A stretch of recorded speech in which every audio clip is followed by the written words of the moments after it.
Welcome to the Business Power Hour with Lisa and the Music Man. Live from Studio C at media stations in Bohemia, New York. Good evening, everybody, and welcome to the Business Power Hour with Lisa and the Music Man. If you can't tell, I am the Music Man, and that lovely young lady is the lovely Lisa, as a matter of fact. And Lisa, hi. Hello, Norman. How are you this week? I am fine. Good week. Good week. The first 2 Awesome. days, pretty good and exciting. A lot of new things happening in my two worlds. And how about yourself? I've been keeping very busy. We have a lot of deals that are coming to the table and, working out all the little fine print. So it's been a good week. Well, that's good. Anything special? Well, we have some interesting deals coming up. You said that already. Yes, I know. One of the deals is someone is looking to sell their royalties to get the cash out of that. So we're working with a company to help them. What kind of make that royalties? happen. Music royalties? TV? It's TV. I can't say anything more than that, but I am working with someone in TV and they are looking to sell their royalties. That's and wonderful. I'm working on that. Well, good luck on that. Why, thank you so much. I've been working on tonight's show for about the last 4 months. 4 months. Yeah, you and I belong to an organization, a network group, and we meet a lot of people. And both of us belong to this one chapter of this one group. And we met a gentleman there named Corey Wright. And I'm not going to say who Corey is or what he does, but everybody that's out there, you better listen to this story and understand the way people are. You're going to get I think you'll get a real jolt from the story that you're going to hear and how people can help one another. And on that note, Corey, welcome to the Business Power Hour with Lisa and the Music Man. How you Hello, doing? Corey. It's good to see you. Good to see you. Thank you for having me. All right, it's been a pleasure. I've been working on you for a long time. We've been close a couple of times, and then some stuff got in the way. But I guess you told everybody else, that's it, I'm doing it, with you or without you. So that's where we're at. So let's go back in Corey Wright's history and tell us about like where you were born, where'd you grow up, what you want to do with your life. You can take it off. Okay, so I'm Corey White. I was born in New Orleans, Louisiana. Most of my life, I've always been a person who's always given back, especially as a child. I've always tinkered with things, taking things apart and put them back together. The fondest memories were when I was 2 and I was doing that. As I got older, I wanted to be a doctor slash musician, especially because growing up in New Orleans, that's a big jazz town. Sure is. So I played trumpet from 4th grade to 9th grade. I loved every minute of it. But I moved to Florida when I was about 15, 16. And then from there, I've lived in Pensacola, Milton, bounced around as a kid, never really had a stable household where we lived in the place longer than 3 years. So joined the military. I was a combat medic. So was your then I dad in the became service? Is that why you jumped around? No, so my mom, she had a government job and she just tried okay. to provide her best being a single mother for quite some time, raising me. And so that's why she had to move around just to, make sure that she was still able to take care of me. So I'm curious, New Orleans, and music, Muscle Shoals. Did you ever go down there to the studio? No, I did not get a chance to go down to the studio. Okay. Are you But did familiar you with see the movie? studio? No, I am not. So I left a long time ago. So it's been a Okay. little different. Yeah. Well, you'll have to check it out because that's where all the Motown folks went to Okay. add to their music. You'll have to check it out sometime. You said It's Motown? Motown. Yes, from That's like my Detroit. middle name, Yes, Motown.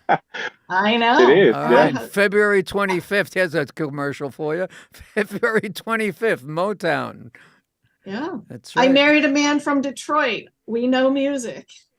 Ah, yeah. Yeah.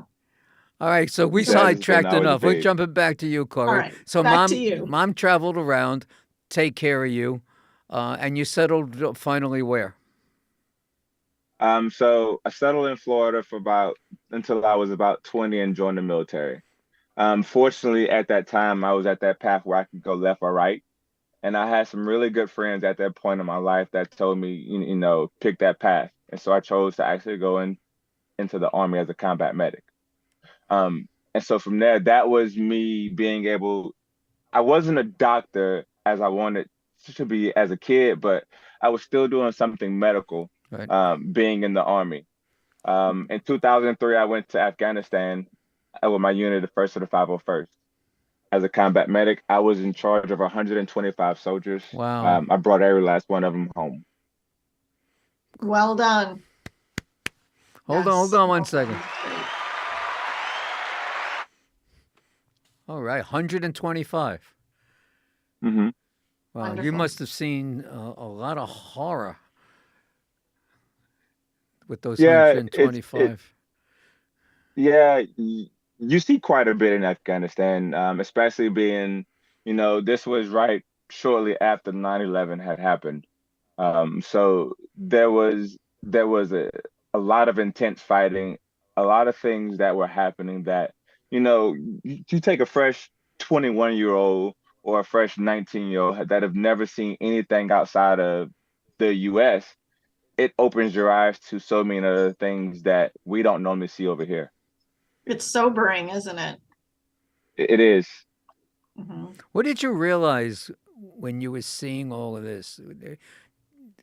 Tell us your thoughts. I mean, I guess you knowing you were probably grateful that you were there, that you could help these men and women, right or wrong? Yeah, yeah, definitely. So I can tell you a story that I will remember for the rest of my life. And this is when I knew that I was no longer at home and this was serious. So as our trucks get back to our base on Salerno, we drop all of our stuff. As soon as we drop all of our stuff, they call all the medics to the tent. So we all go running up, and then a Humvee comes flying in. Nobody knows what's going on because we just got there. Um, the back of the Humvee pops open, doors come open. Three EOD soldiers had got hit by this homemade IED. So they were doing food for explosives, and one of the explosives was booby trapped, and three of the men were severely burned, um, Ugh. scrap metal from the explosives. So we carried them into where we had our aid station, and that's when I knew from that day forward that this wasn't home. Like this was everything where you have to be on number one, your P's and Q's, and you have to have situational awareness from that point forward. Did you have a rank at that particular time? Were you an officer or such? I was an E4 at that particular time, which is a specialist. And being in the medical, you're pretty much doing triage out there, right? Being on the field. No, so I was able to do anything field medicine, whether I had to save someone's life by doing a tracheotomy, anything surgical. If I had to do it to save someone's life, I could do it as long as it was morally correct. Um, and so with that being said, we could do a lot more than nurses here in America can do in the field and Mhm. paramedics. That would makes us a little different from being Army medics. Well, let me ask you a question. What do you mean by morally correct? If you're saving somebody's life, no matter whom it is, all right, that's pretty moral. What do you think? Yeah, I mean, there are some things where you may have buddies that are extremely wounded. Uh, I've never had that situation, but I've heard stories of other friends having to do something to make their buddy just ease on. So Wow. morally, for me, I wanted to keep my standards in a certain method. Did you find religion when you were there? Did you look at God in a different way? I've always kind of grew up religious. I think for me at that point of time, I just focused on keeping my head and my heart mentally strong and spiritually strong. So I prayed every day. I tried to find some kind of meditation standard where I could have some kind of breakaway, even when there weren't times of having it, whether it was music or whatnot ever. Okay. How long? Um, How long were you there, and when did you come back to the states? So we left in October of 2003 and we came home in August of 2004. And how long were you in the service? I was in the service for 5 years, For from 5 years, 2000 to 2005. and then you came home, and you got to see family and whatever. And what'd you start doing with your life when you got here? So when I first came home, I got out right after Katrina had happened. I came home from Alaska to Georgia where my mother had been staying at that present time. And so I say for about a month, I was still getting acclimated to actually being home. Um, because even in the military, you still have to continue to push on and do what you have to do. But once you come home, that's a whole different ball game now.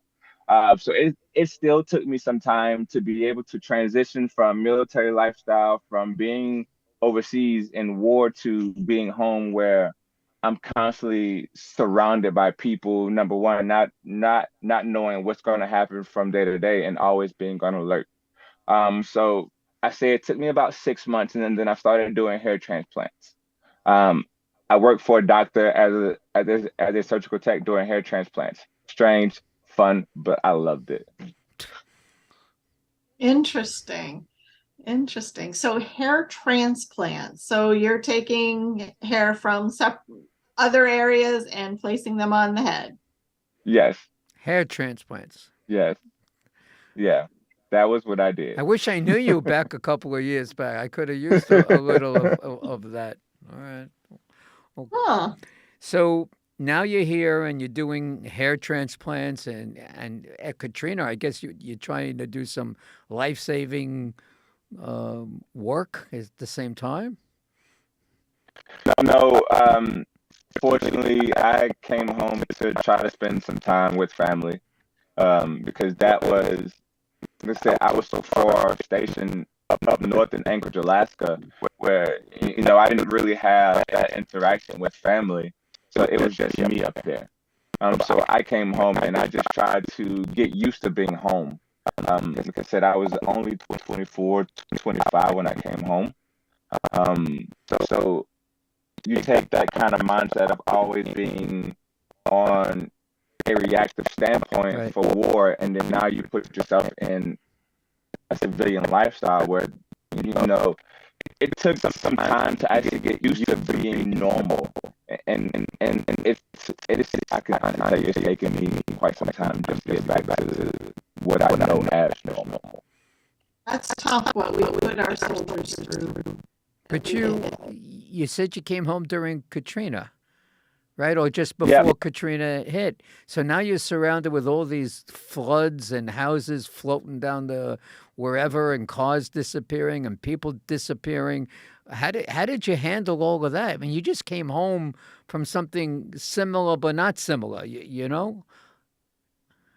um, for me, I actually went to Atlanta. Um, I couldn't go back to that at that point of time.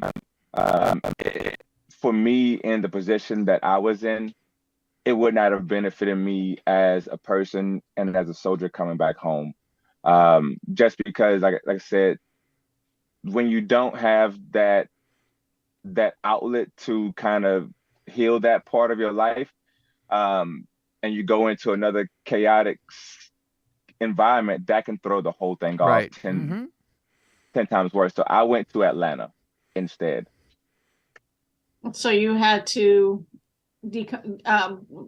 let the pressure out, you could say, and Let settle somebody else down. do it for a while. Yeah. Yeah, decompress. I had to go Decompress. to VA.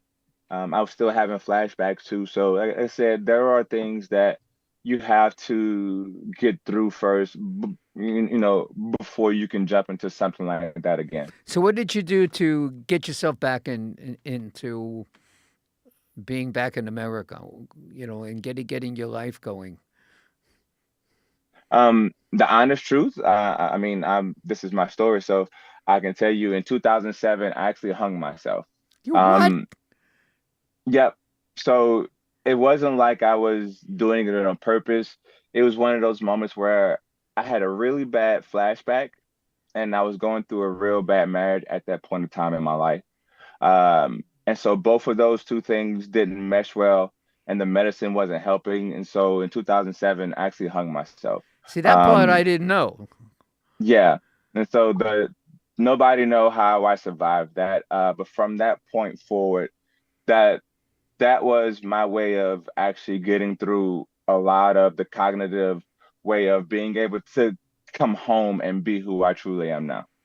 Well, So it was your wake up call. Yeah. okay, so somebody obviously helped you down from hanging yourself. You got caught in the right time. You couldn't release the rope or whatever on your own, so you had Hmm. some help. All right, so Yeah. you had the help, and that was great. They saved your life, and then how Hmm. did you move on? What was your game plan? Did you go into some sort of rehab center or something to get yourself straight? No, so I actually went into this thing called cognitive therapy. And what it does is it changes the way that you think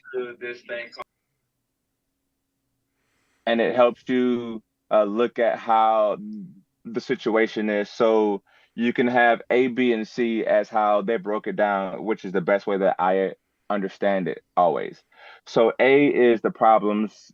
So let's say you speak to your neighbor every single day. And just this day, she looks at you and you wave and say, "Hey, neighbor," and she doesn't speak.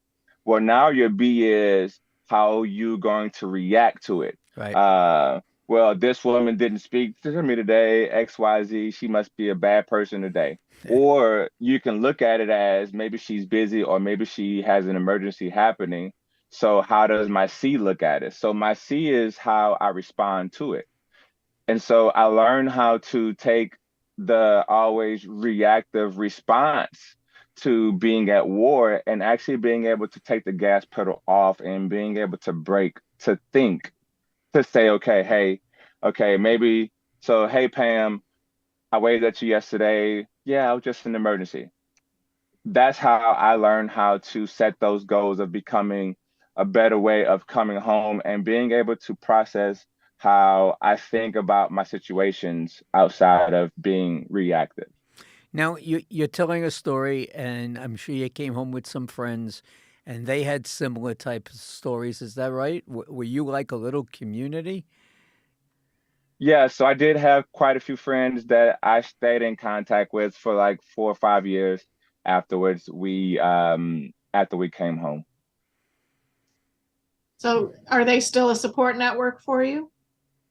Some of those, no, I don't really speak to any of them.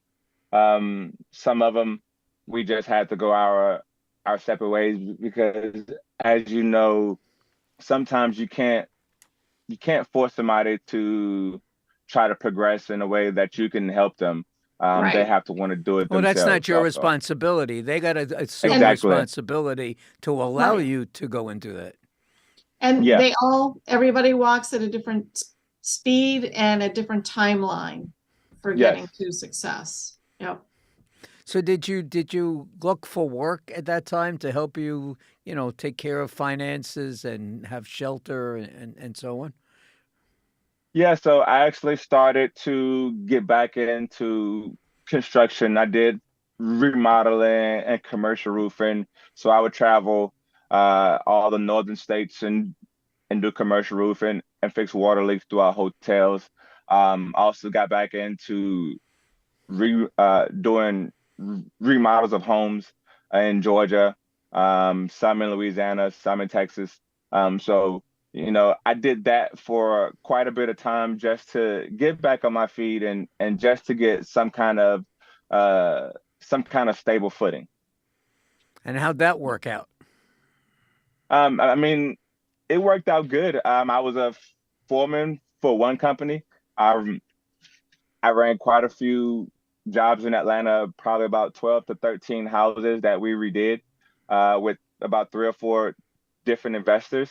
Um, and so I've always been in construction since I was 9. That's what my stepdad had me doing at a very young age.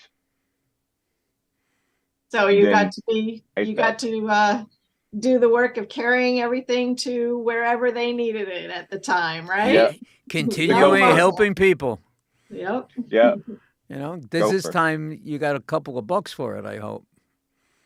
Yeah. And this time as I got older, yeah, I got a couple of bucks for it. Back when I was about 9, there was a program called Christmas in October, and they would remodel elderly homes for certain people that were in certain different communities. And situations, I'm sure. Hmm. Yes, Yeah, that's great. So you're about giving and helping. I always have been. And you continue to give and to hope and to help And people. Hmm. yep, and bring I do. hope to them. So, what did you do after that? If I'm not mistaken, at one point you started selling some insurance. Is that right?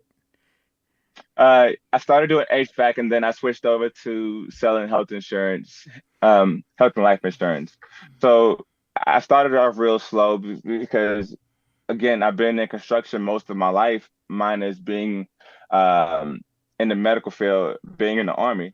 So that was something very new that I wanted to try that seemed like it was very, very big that I could do.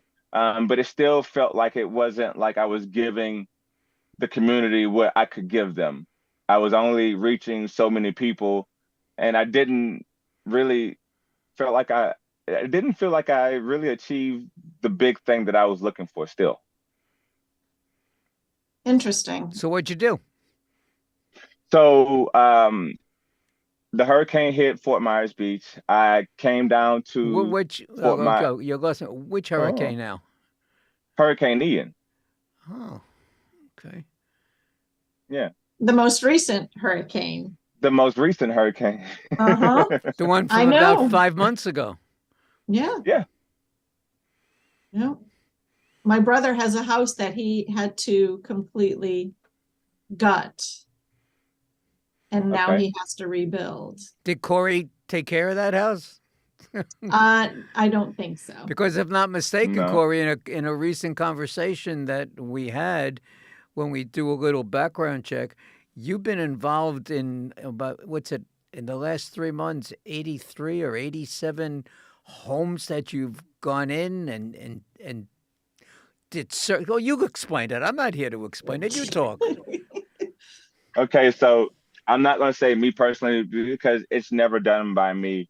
So I am the field operating director for a nonprofit called PERT. Patriot Emergency Response Team was founded by James Sash in 2003. But we completed 83 houses with multiple different corporate volunteers and regular standalone people like myself who don't get paid to do any of this to help give people some kind of hope, love, and compassion. And this is now you gutted these homes. What happened to the people? Where are the people living? What are they doing? So some people have come home to help the process with us. Some people they come home to gather their personal things that they actually can keep. and then we go in and gut their homes, and then they go back to where their family members or wherever they may need to go, or a hotel or a house that they're trying to rent to, just so that they can get these houses done. Or some of these residents are staying in campers in their front yard. Let me ask you a question. Because this is something that kind of like bothers me. All right, Hmm. and we're talking about human nature. Here we are. We have this hurricane. People are out of their homes. They have no place to go. And then there's this big hotel. All right, motel, hotel that's still standing, still has, electricity, whatever, and has shelter, can give shelter. Do they give it? Do they rent it? Are they pigs about it? Tell us. I just want to know what human nature is like during a situation like this. I mean, hotels can be two different ways. So for first responders, they can be very lenient, and they could help save the cost or give some rooms at a discounted rate or no rate. Now, as far as after the hurricane, their prices do go back to normal. So let's say residents are paying regular price for a hotel right now, just so that And they can be close But to their how do home. they afford to do that? Some of them, they live off the money that they've gotten from their FEMA or Red Cross, or some of them, they're just chipping away at their savings. Well, was FEMA on top of things? Did they take care of these people readily? FEMA did take care of families. Um, of course, with every storm, there is always going to be their hiccups. But FEMA did take care of families. Now, the people who did not get as much help as they could have were the non-residents who were more likely your Canadians who come down for 6 months and then they go back up to Right. Canada. So those were the ones who, you know, that got kind of hurt on the back end. right, but the folks that live full-time permanently in Florida, there are Mhm. still people that are displaced since that storm. Yes, they are. Crazy. Now, you gutted the houses and whatever, but before you could gut them, you got to go through them, Mhm. and then you find certain things, and I guess Mhm. belongings, people, animals.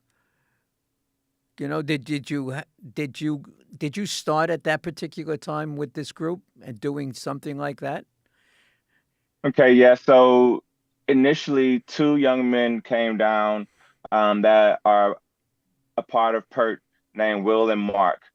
They came down to this area called Bayside Estates. And we started search and rescue here in Bayside Estates. So Will and Mark came down first, and then the rest of the organization, such as myself and FDR, we all came down and combined forces to do search and rescue, which Bayside is a 585 uh, modular home community that is a 55 and up place. So, all of these residents here are 55 and up, and on average age of 86 to 90 years old. Whoa. So, yeah, so we've been in this location primarily since the hurricane. Okay, now on that note, all right, because we got a lot more. Now, this is where the real stories really start. We're going to take a little break right now for a minute or two, and then we're going to be right back with Corey Wright from Patriot Emergency.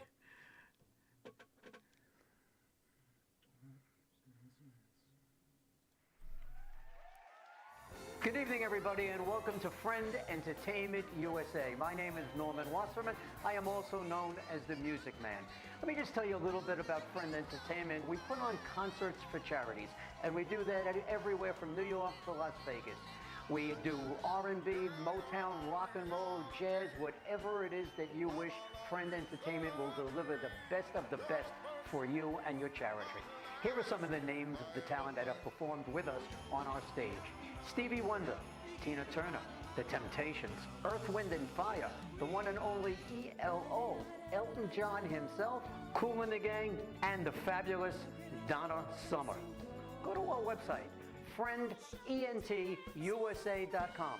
That's www.friendentusa.com, or feel free to call us at 631-698-9696. 631-698-9696, and we'll see you at the next show.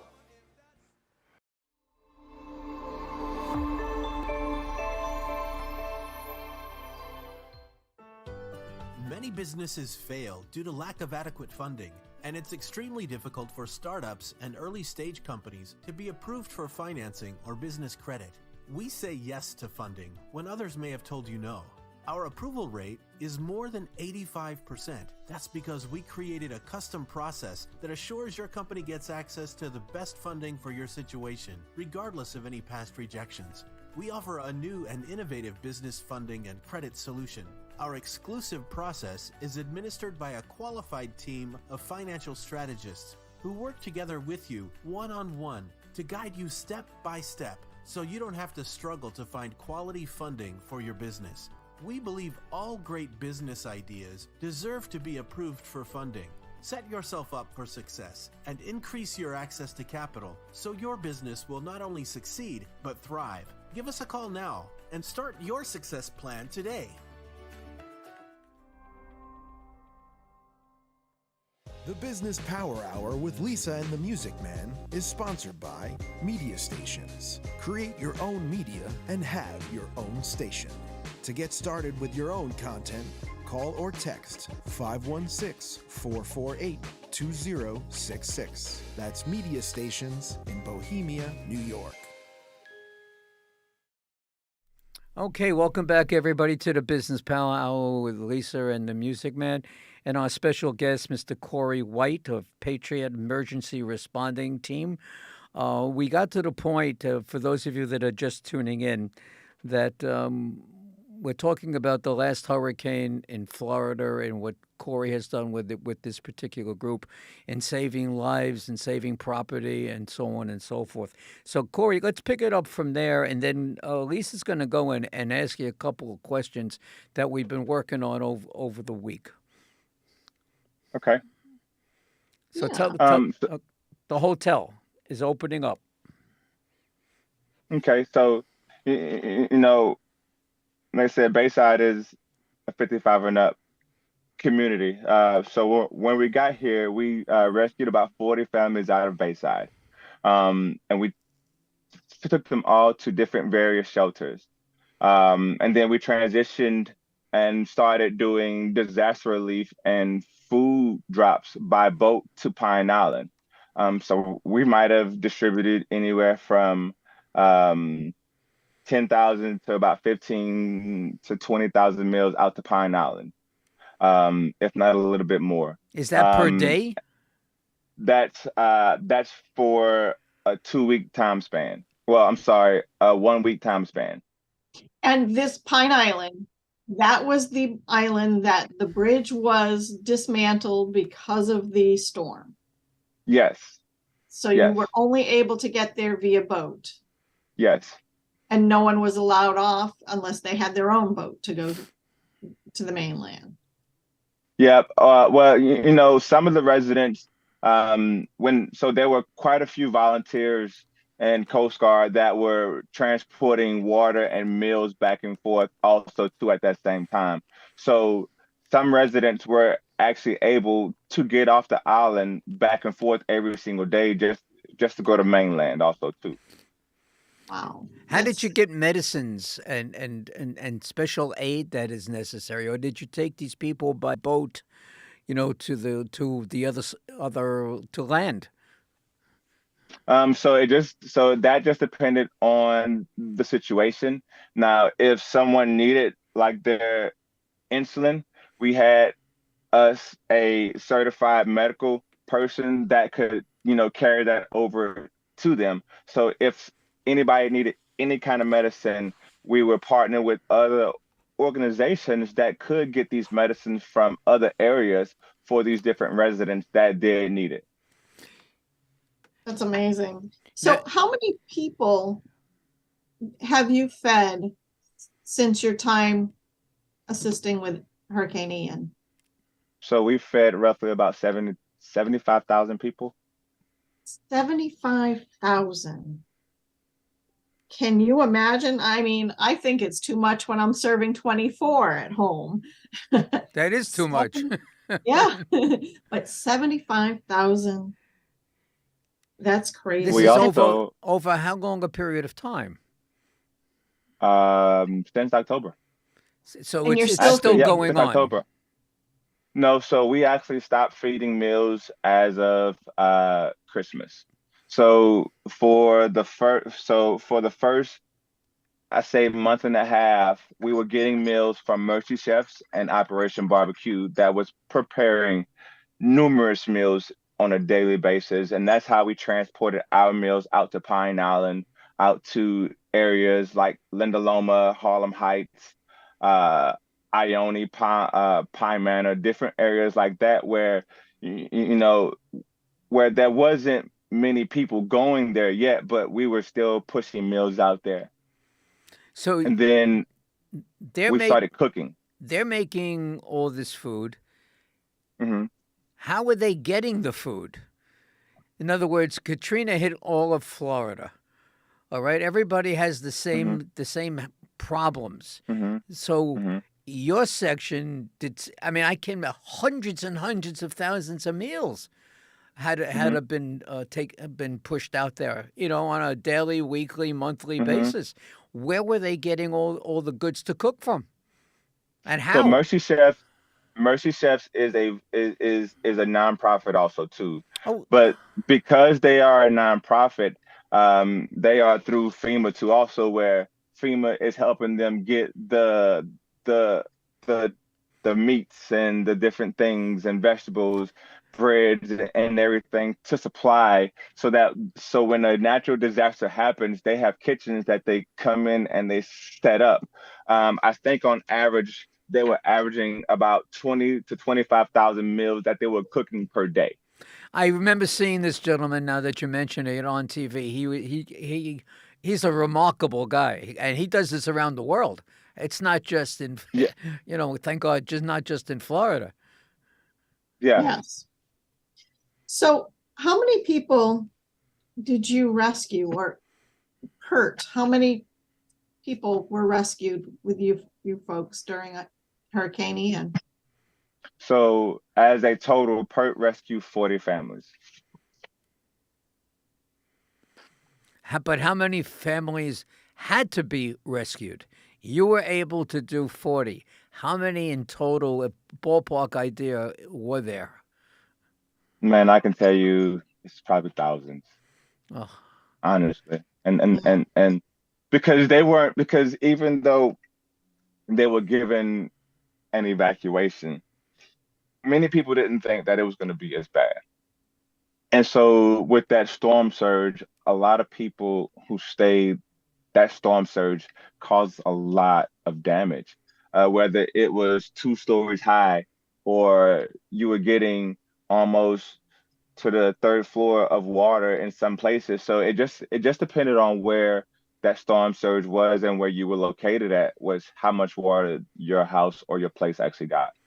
well, something that we didn't talk about is a contact for you. How do people get in touch with you?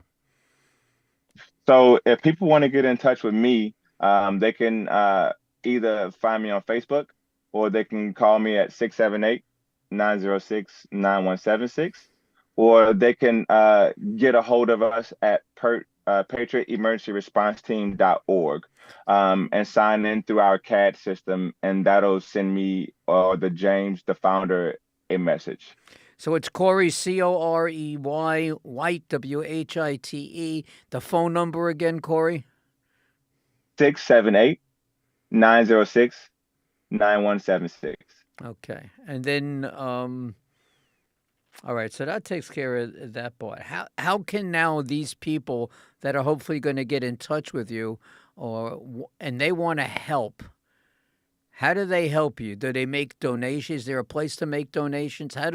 You're still taking donations, I guess, right?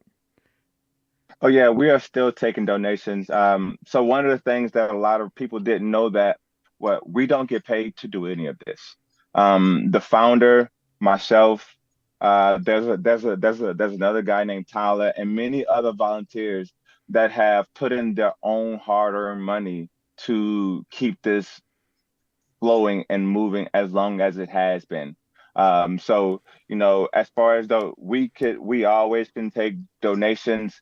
We were just trying to figure out a way to do some kind of fundraiser, not only for Fort Myers Beach, but also for us, because, this is the first time that the founder, James Dash, has actually and he's been doing this for over 20 years. Both him and his wife battled cancer, and they're still battling it right now. And this is the first time that he's actually been able to focus on his health and his wife's health and not have to check in or worry about anything because he knows that it's being handled. That's an amazing service that you and your team of volunteers is providing. Speaking of the volunteers, how did you really get all these people? So there is a volunteer website called floridavolunteer.org. And so many people can go on there and they can pick which organization that they want to volunteer for and what's going on. And so they just pick on the date and times and what they want to do, whether it's tier 1 through tier 5, and they sign up and then they just go and show up just to volunteer. Do they have a place to stay? Is that you all stay in the same kind of like community building or something? Actually, no. So when we stay here, before we got the camper from James, we were actually sleeping in our cars, tents, and trailers. Some of us slept in hammocks too, which I did that too a couple of nights also. Now, as things start getting power, now you might have residents or you might have volunteers being able to stay at hotels, or most residents live in Naples, Sarasota, Tampa, or Florida, and they drive down for the day. I've had one lady drive down from the villages and sleep in her car for 3 nights just to volunteer with us. Has building started again? Are they fixing up the homes? Are there stores opening up? Oh yeah, so that's one thing about that transition when a hurricane happens. About month 3, month 4, that's when you start to see a lot more businesses starting to open. Maybe not so much on Fort Myers Beach because that was a very devastated area, but there is so much hope where they have started opening restaurants and local businesses back up with some kind of food truck or something like that. Now, as far as residents, I will tell you, Bayside has been moving since we've been here. And I would like to say that we've had some kind of hand in that with them, solely because, we've been that pushing force. We've showed them love and compassion, and that people, really do love them and care about them. And so I can say that Bayside is a little further, that, most places aren't, where here is, yes. So since the storm, what accomplishments have you and the PERT team made? Okay, so since the storm, we have rescued 40 families. We have fed about, like I said, about 75,000 meals. We have completed 83 houses. What is that? What exactly does that mean, completed? What is it involved in completed? So when I say completing, I mean mucking and gutting out houses. In the beginning, it was Tyvek suits on, getting the furniture out, getting all the, all the walls and insulation out so that the house can start breathing, so that the bacteria growth doesn't start forming. Right. And so as time goes by, most houses start to dry out because all the windows are open. And so we've just been gutting out houses to get these residents back in their homes. So what motivates you and the PERT members to do what you guys are doing on a daily basis? For as long as you've been doing it. I mean, it's not something you jumped in for a couple of weeks and said, okay, I'm going home with my family. I mean, a lot of you have left your families behind till you get this stuff done. Yeah. So I will tell you what motivates me, and then I can, definitely tell you some of the people that I've come in contact with. Tyler, Tyler is awesome. Tyler is an Army veteran too, also, who's also a member of PERT.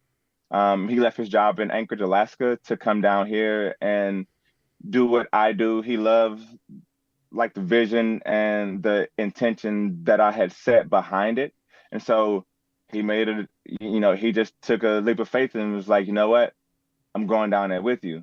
And so that for him, he's always wanted to help people, but he just didn't know how to, with all the different guidelines from some of the other big volunteer organizations. For me, I've always given back. I started, doing the, some form of disaster relief while I was homeless, which was about 3.5 years. Whoa, whoa, whoa, whoa. We So didn't talk about this. Where'd you sneak this one in? Tell us what that means. I know what it means. Homeless. But you too? No, I'm asking. yeah. Oh, okay. So for me, I know what it feels like to actually lose everything.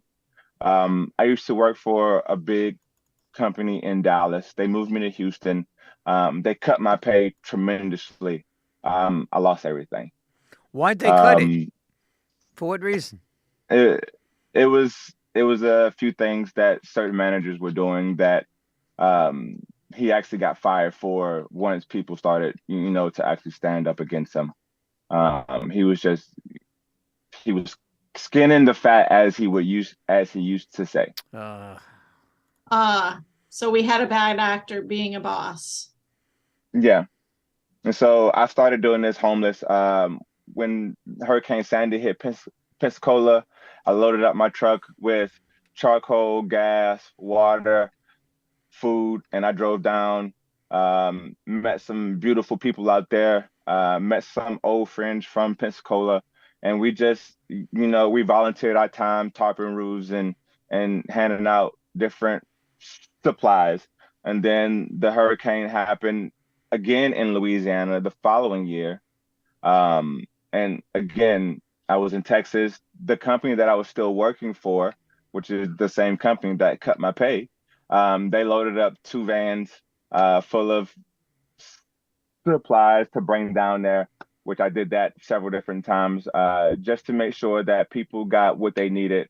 And plus, I wanted to also make sure that my family did have help, or I don't like the word help, but assistance. Interesting. So what resources could you benefit from? And, what does everybody need? As of right now, what a lot of residents are needing right now is drywall, 3/4 inch plywood just to put down on floors, cabinets. Just the basic things, because anytime that there's a hurricane, there's a shortage. Corey, let me ask you a And question. so, Now, you mentioned these construction items that are necessary. Have these major retail, the Lowe's and Home Depot and so on and so forth, contributed? I would imagine they must have. oh yeah, Lowe's and Home Depot, especially Home Depot, has been a big, tremendous help, especially with the outcome of how PERT has moved. Deidre at Home Depot has been phenomenal at anytime that we needed anything, whether it's charcoal just to cook food for the residents of Bayside, or applewood chips so we could smoke turkeys for Thanksgiving for the residents of Bayside. All the way down to drills and the different things that we need. Home Depot, yes, they've been a big help. I never had a smoked turkey. You never had a smoked I turkey? never had a We smoked smoked. 12 turkeys for Thanksgiving. Nice. 12 turkeys smoked. That must have been crowded on that grill. How big were these turkeys? So there were 10 8-pound turkeys and 2 12-pound turkeys. So we had a big old propane tank that was, well, not old, but a propane tank that was turned into a big smoker. Oh, okay. Kind of like that 50-gallon or 100-gallon. Yes. Yes. Very nice. So what kind of leader and what kind of people work in that disaster relief recovery world? Okay, so as far as the leader, you have James, who is the founder. He is a a disabled firefighter who fell down an elevator shaft 6 flights during a rescue and now is a paraplegic. Um, and then the vice president, Lee, he is a retired Coast Guard um, officer. We won't get into Lee's background. We will leave it there. But Lee and James are awesome. These two leaders, I will tell you, they're both special in their own way. Lee has his intellectual, where he's direct, but he knows where you are, pinpointed to that location. If he needs to find something, he will go find it. James, with him being on the search and rescue for a firefighter, he gives that different standpoint of how to approach a situation. Now, the rest of us members are mostly firefighters, uh, prior service military, law enforcement, and then you have your civilians. So we have a lot of Marines, Air Force, and we also have quite a few K9 units too. Oh, How many dogs do you have in a canine? So I have my own dog, who is also a rescue, which he's getting ready to actually go to his first search and rescue class, hopefully in April. But there are, I think, 5 or 6 K9 units that are nationally attached to PERT. And what breed is your dog? So I have a Rottweiler mutt mix from Oh, the stay away from you. No, my dog is a big baby. I tell you, I swear, he runs at the sound of a noise, but once he gets comfortable, and he's very, very high driven, and he has a very good nose, so he's good for scenting. Yeah, the yeah, nose he'll is be the good for the nose is search. everything. That's for sure. Yeah. Yes. So, question Yeah. for you: in all the work that you do, what is the most memorable experience that you have had? Okay. So I would tell you this is a specific day. There was Jay, Aaron, and myself, which are all part of members of PERT, um, Lily, and a few other members that were all there. And there's this family, and one of the guys that really stand out, his name was Ed. Now, Ed has always had a very special place in my heart because the first time that we met Ed, our director, Lauren, she said, make sure that Ed eats every single day because Ed lives with his mom. And so Ed's story, he would, the first time that I met him, he told me his story, and his story goes like this. Um, he said him and his mom stayed. His mom, I think, is 84, 85. So as the water kept rising in the house, he put his mom on the mattress. And so as he's trudging around the house, he's pushing his mom around on the mattress as the water kept going higher. He Oh said the my water got God! up to he said the water got up to his chest. And so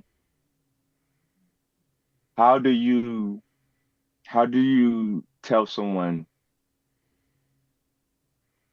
how to be okay with that? And that's something that I've always asked myself. Um, and instantly Ed and we connected, and we still talk here to this day. But it's just that's just one of those stories where That's insane.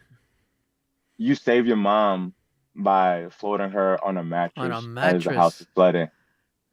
And, and, and those are that's just like I said, that's one of the stories. As another story from another guy, um, he just said he watched his house float away, and he just swam until he found a cat that was trying to stay above water, and he found a piece of styrofoam. He put the cat on the styrofoam, and he floated with the cat to someone's porch.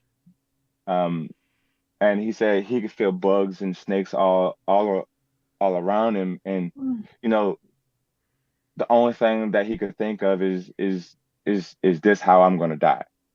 Corey, Um, we talked in the beginning of the show. mhm. Actually, Lisa, I believe, brought it up about a book.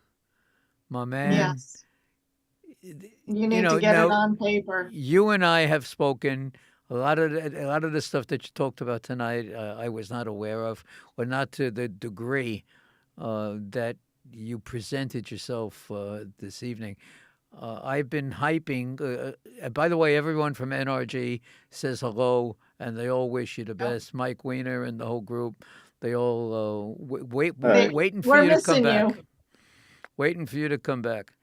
But Yep. you know, I just got to say that you forget the rest of the people. But I know you. God bless you. You know, you're just a wonderful one. I mean, you. Okay, I'm going to get all kind of worked up here, so I want to do that. Change this a little bit. Corey, how can everybody reach you? Let's give that number again. 678-906-9176, or they can find me on Facebook, Corey2481, and message me on Facebook. All right, so we're going to do this just one more time. You're going to mention that phone number nice and slowly so that everyone has no excuse for not getting the number correctly. How was that? Was that dramatic enough? That is very dramatic. Do it.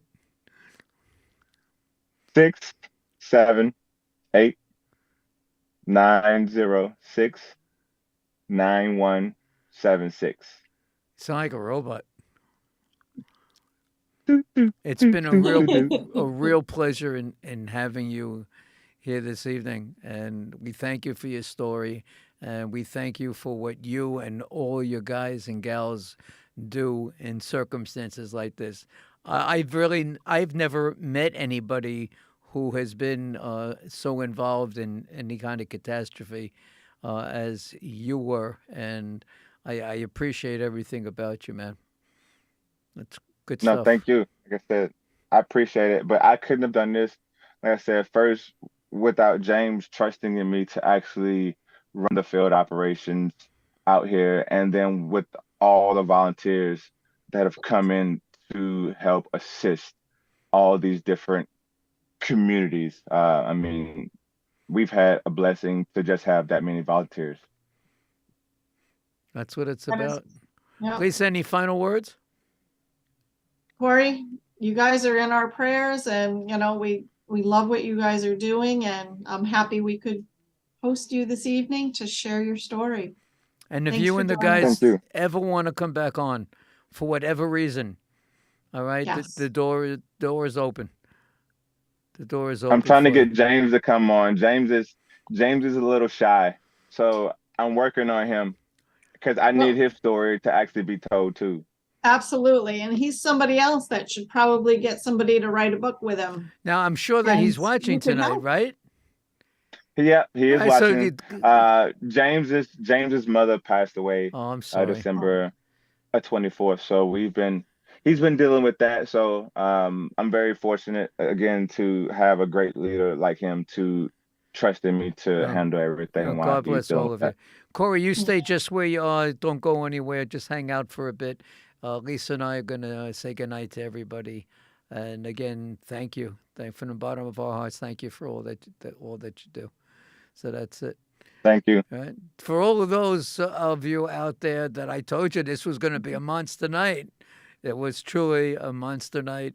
I hope a lot of the people, Mike, I hope that you're listening, from NRG. I hope you can give a shout out to Corey, maybe to the different groups that you host every day, and let them know all the good work that Corey has done with his group, not just him, but his entire group.